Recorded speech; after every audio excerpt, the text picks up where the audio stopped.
আছো সবাই? আমি আজকে এসেছি একটা গুরুত্বপূর্ণ কথা নিয়ে।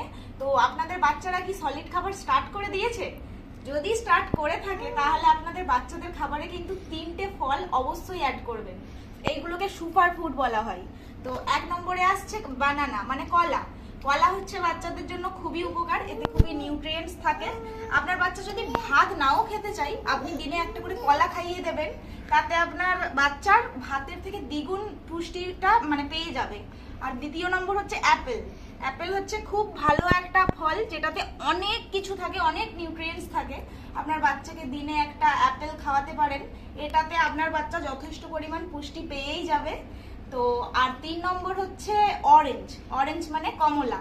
কমলা লেবুতেও অনেক কিছু থাকে, এই 3টেকে সুপার ফুড বলা হয়ে থাকে।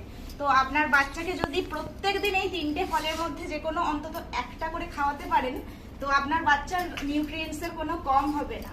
ওকে, তো আপনার বাচ্চার খাবারের সাথে এই 3টে ফলের মধ্যে যে কোনো একটা ফল অবশ্যই অ্যাড করে রাখবেন। ধন্যবাদ।